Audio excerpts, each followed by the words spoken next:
सभी छोटे बड़े श्रोताओं को सुनीता भटनागर का प्यार भरा नमस्कार।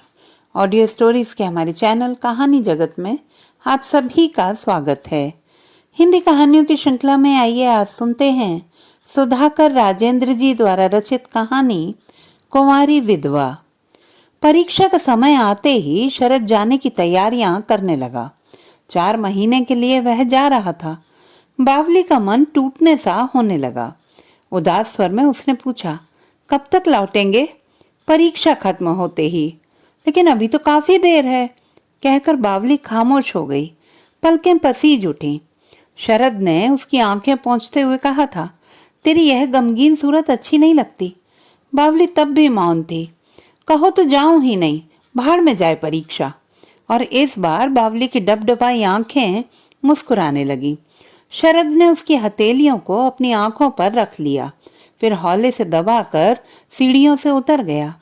बावली रेलिंग पर जा खड़ी हुई और तांगे को जाती हुई देखती रही। शरद हाथ हिला रहा था। उत्तर में बावली ने भी हाथ हिलाया और जब तांगा आंखों से ओझल हो गया तो उसकी आंखें फिर से नम हो गईं। शाम को जब चाय लेकर मामा को देने गई तो बावली ने देखा कि आज मामा मामी बड़े खुश नजर आ रहे हैं। तभी मामी ने उसे पुकारा, क्या है मामी? पहले मुंह मीठा कर, भगवान का प्रसाद है। बावली ने प्रसाद लेकर मुंह के अंदर डाल लिया। फिर पूछा, किस खुशी में यह प्रसाद दे रही हो मामी? पर मामी मुस्कुराए जा रही थी। बताओ ना, अब तू ही बता, कोई जवान लड़की कब तक घर में बैठी रहेगी? तेरी सगाई हो गई है? मैं समझी नहीं। हाँ बेटी, लड़का खानदानी और पढ़ा लिखा है, तू बड़े घर की बहू बनेगी, मामा बोले। क्या? और बावली को लगा कि किसी ने ऊपर से अचानक धकेल दिया हो और चोट खाकर वह तड़पने लगी हो। मामा पर कर्ज था और कर्जदार के बेटे से उसकी सगाई पक्की कर दी गई। उसका सर चकराने लगा। एक ही क्षण में उसके चेहरे पर उदासी छा गई। मन में अनेक विचार आने जाने लगे। तो क्या वह शरद को भुला देगी? नहीं, ऐसा नहीं हो सकता। उसकी आंखें डबडबा आईं। बावली ने अपने को संयत कर दृढ़ता से कहा, मामा, मैं ये शादी नहीं कर सकती। क्यों? मैं शादी करना ही नहीं चाहती। तो क्या कुंवारी रहेगी? मैंने कह दिया ना, मुझे शादी नहीं करनी है। बस बस, हर लड़की शादी से पहले यही कहा करती है, मामा बोलकर जा चुके थे। बावली के चेहरे पर क्रोध की शिकन थी। मन रो रहा था। बावली विरोध ही करती रह गई। उसकी भावनाएं चोट खाकर तड़प उठी। व्यर्थ की व्याकुलता असंभव को संभव बनाने का प्रयास करने लगी। और फिर बारात आई और वह ससुराल चली गई। ससुराल पहुंचते ही उसे पता चला कि उसका पति क्षय रोगी है, तो उसकी आंखों के आगे अंधेरा छाने लगा। सुहागरात के दिन ही उसके पति का रोग बढ़ गया और दूसरे ही दिन हवा पानी बदलने और इलाज कराने के लिए ले जाए गए। फिर कुछ दिन में पति की मृत्यु का तार मिला। घर में कोहराम मच गया। किसी ने झट उसकी मांग के सिंदूर को पोंछ दिया। चूड़ियां फोड़ दी गईं। वह पति का मुंह देख भी नहीं पाई थी कि क्या हो गया। उजड़ा सुहाग लेकर वह मामा के घर आ गई थी। वह किसी से बोलती नहीं, न खाने की चिंता की, न सोने की। कब रात हुई, कब सवेरा, उसे कुछ नहीं पता। 3-4 माह हो गए। शरद कल आने वाला है। रेलिंग पर खड़ी वह धूप को देख रही थी। धूप भागती चली जा रही थी और एक मटमैली धुंधली सांझ छोड़कर चली गई। अंधेरा बढ़ने लगा और रात गहरी होती गई। बावली ने एक दीर्घ सांस छोड़ी। नियति की अवहेलनाओं ने उसे तोड़कर रख दिया था। सारा उत्साह, सारी सहनशीलता उसके अंदर से इस तरह निकल गई थी जैसे बंद मुट्ठी से रेत निकल जाती है। इन 3-4 महीनों के भीतर जिंदगी भी मटमैली सांझ की तरह धुंधली होकर अंधकार के गर्त में डूब गई थी, जहां सवेरा होने की उम्मीद टूट चुकी थी। उस दिन बरसात की शाम को पहाड़ी घाटियों के निर्जन प्रदेश में उसने शरद के सीने पर सिर रखकर वचन दिया था, मैं तुम्हारी हूँ शरद, मैं तुम्हारे बगैर नहीं रह सकती। पर वचन का पालन कहाँ कर पाई है। शरद जब सुनेगा कि मैं विधवा हूं तो वह झट विश्वास कर लेगा। वह यह सब सुन सकेगा, तब उस पर क्या बीतेगी। वह पागल नहीं हो उठेगा, मुझे झकझोर कर पूछेगा नहीं कि यह सच है। तब वह क्या जवाब देगी, कैसे समझाएगी उसे। उसकी मजबूरियों को सुनकर वह माफ करेगा? अनजान और बेकसूर शरद के साथ यह कितना बड़ा छल है। अब उसमें इतना साहस भी कहाँ रह गया कि वह शरद के सामने जाकर बातें करे। शरद के आने से पहले ही वह मर क्यों नहीं गई? बचपन में ही उस पर से माँ बाप का साया उठ गया था और तब वह मामा के यहाँ रहने लग गई थी। 16 साल की उम्र तक किसी प्रकार उसने इंटरमीडिएट तक पास कर लिया। फिर एक दिन शरद आया। मामा का परिचित था और ऊपर वाले एक कमरे में रहता था। अंग्रेजी में पीएचडी करने के उद्देश्य से यहाँ स्टडी कर रहा था।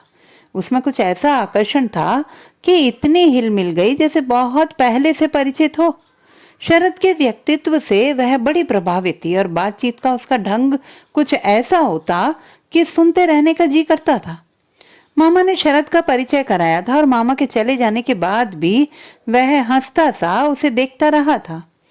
शर्म से उसकी नजरें झुक गई थी और आंचल का छोर उंगलियों में लपेटते लपेटते वह वहां से खिसक गई थी। बावली सचमुच बावली हो गई थी।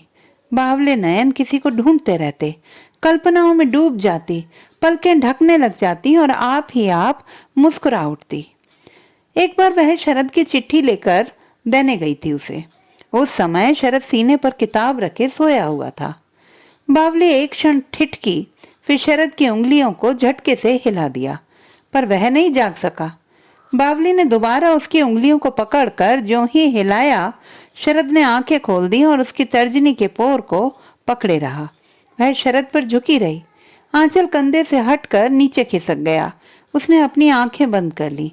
फिर वह शरद के पास ही बैठ गई थी और कुछ ही क्षण बाद उसका सिर शरद की छाती पर था और शरद की उंगलियां उसके इर्द गिर्द दौड़ रही थीं। तब एक दिन शाम को घूमने के इरादे से वह शरद के साथ पहाड़ी घाटियों में गई थी।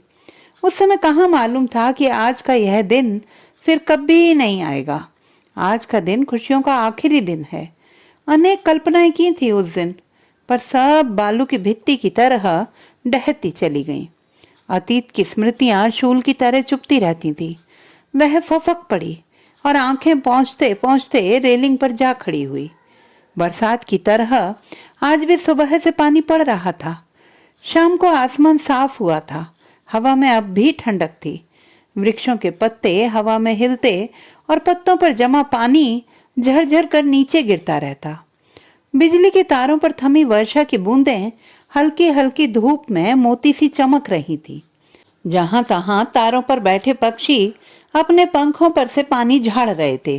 कोई गौरैया आकर बैठती और कोई उड़ जाती, और बावली शून्य में दृष्टि गड़ाए दार्शनिक की भांति किन्हीं गुत्थियों में उलझी हुई थी। जब वर्तमान में लौटी तो उसकी दृष्टि तारों पर थमी वर्षा की बूंदों पर आकर थम गई। हवा का एक झोंका आया और कुछ बूंदें नीचे टपक पड़ी। एकाएक बावली के हाथ अपनी आंखों पर चले गए। उसके हाथ में कागज का एक बड़ा सा टुकड़ा था। वह बार बार उसे देखती और फिर उसके चेहरे पर भय और चिंता की रेखाएं उभर आती। रह रहकर कांप उठती। चेहरे का रंग उड़ने उड़ने सा हो जाता। आंखें छल छला उठती और फिर आंचल से उसे पोंछ लेती। अंधेरा बढ़ने लगा था और आसमान में तारे छिटक आए थे। बावली ने पड़ोस की एक झोंपड़ी में टिमटिमाते हुए दीपक को देखा। उसकी लौ कांप रही थी, जैसे सारे दुख दर्द को बांट देने के लिए तड़प रही हो। दूसरे दिन सवेरे नहा धोकर उसने तुलसी में पानी दिया और हाथ जोड़े आंखें मूंदे रही। पूजन के बाद गीले कपड़ों को रस्सी पर सूखने के लिए डालने लगी। तभी उसकी नजर दरवाजे पर मुस्कुराते हुए शरद पर पड़ी थी। उसके चेहरे पर प्रसन्नता छा गई, होठों पर हंसी फूट पड़ी, किंतु उसी क्षण उस पर गहरी उदासी छा गई। वह केवल साड़ी लपेटे थी। तुरंत रस्सी से लटकती साड़ी की ओट में हो गई। शरद अंदर आ चुका था और ऊपर जाने के लिए सीढ़ियों के पास रुक गया था। मामा मामी कहाँ गए? मामी मैके गई हैं और मामा सवेरे ही जरूरी काम से बाहर निकल गए हैं।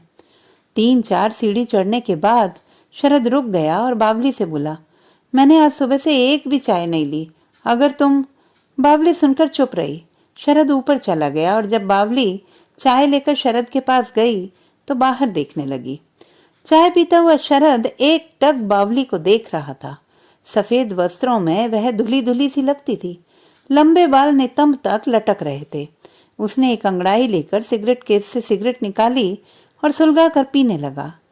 बावली को खामोश देखकर उसने पूछा, बहुत नाराज दिखती हो? बावली मौन थी। हर पहला प्रेम गहरा होता है और एक दूसरे से पल भर की दूरी असहनीय हो उठती है। पर जानती हो बावली, ये 4 महीने कैसे कटे हैं? हर वक्त लगता कि तुम मेरी नजरों के सामने खड़ी हो जाती हो। मैं उस छाया को अपलक देखता रहा और उस पहाड़ी घाटियों के निर्जन प्रदेश में केवल हम और तुम ही तो थे। चारों ओर खामोशी थी, तुम मेरे पास थी और यह सभी दृश्य मेरी आंखों के सामने तैरने लगते थे।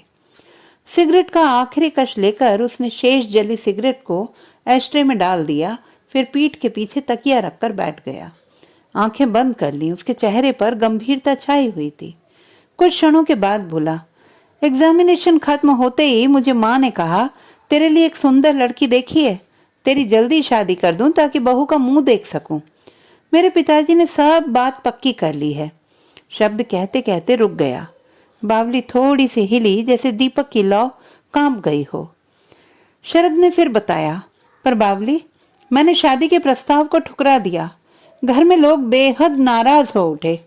माँ ने मनाने की कोशिश की। पिताजी का दिया हुआ वचन मेरी अस्वीकृति से टूट गया था और एक बाप ने गुस्से में आकर मेरा अपमान किया, घर से निकल जाने की धमकी दी। उस रात से हमेशा के लिए घर से निकल गया। बावली ने इस बार बड़ी लंबी सांस ली। बावली, मैंने केवल तुमसे प्यार किया है। यह मेरा सौभाग्य ही तो है जो तुम जैसी नारी मेरे निकट आई। फिर मैं अपने प्रेम को, अपने प्यार को कैसे कलंकित कर देता?